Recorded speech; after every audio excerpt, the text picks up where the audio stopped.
आहे आणि त्यांनी आपल्या गावासाठी हा मोठ्या प्रमाणावर निधी दिला ते मी आयुष्यभर विसरू शकत नाही. आपल्या गावासाठी खूप मोठ्या प्रमाणावर त्यांनी निधी व इतर गोष्टींसाठी मदत केली होती.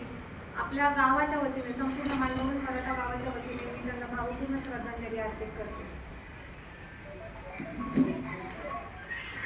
महाराष्ट्राचं एक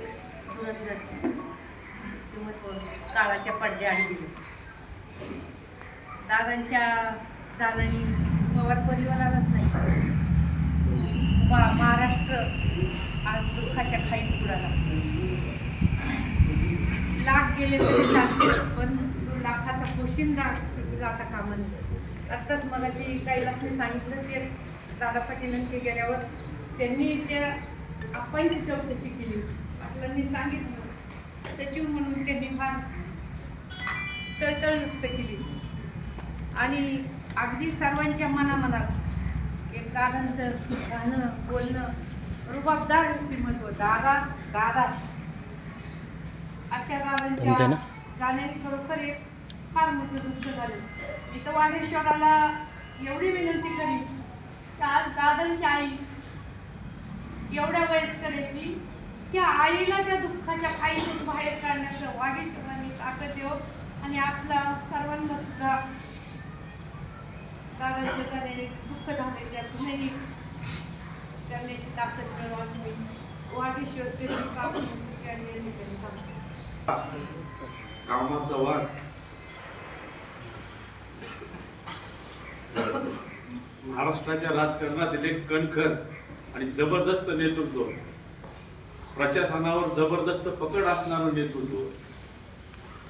त्यांची बातमी सकाळी वाऱ्यासाठी पसरली समजली आणि संपूर्ण राज्य आणि आपण सर्वजण दुःखाच्या छायेत पसरलेलो आहोत.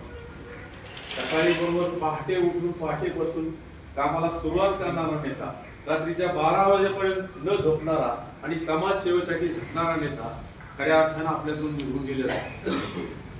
या ठिकाणी कोणी सांगितलं की प्रत्येक गावामध्ये 3-4 लोकांच्या डोळ्यांना त्यांच्या ओळखी असायच्या, अनेक जणांच्या ओळखी असतील, त्यात मी एक. 1991ला आपल्या या बारामती लोकसभा मतदारसंघामध्ये अजितदादा लोकसभेला उभे राहिले. त्यावेळेस आपण सर्वांनी त्यांना खासदार म्हणून निवडून दिलं.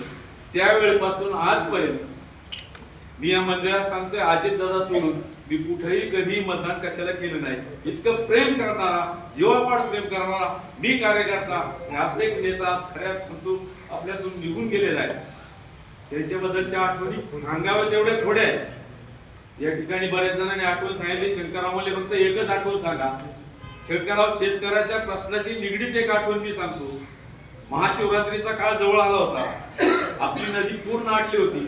त्यावेळेस बंधारा त्या ठिकाणी नव्हता आणि आपले सगळे शेतकरी पाण्याचं करायचं काय, लिफ्ट इरिगेशन झालेलं. त्यावेळेस आपले आमदार या ठिकाणी गावडे साहेब होते, पलीकडे सुभाषांना होते, इकडे शिवाजी बापू नागोडे होते, इकडे नारायण पवार आणि इकडे काशीनाथ खुटवड, हे सगळे आमदार होते. आणि त्यावेळेस दादा पाटील कारखान्याचे व्हाईस चेअरमन होते.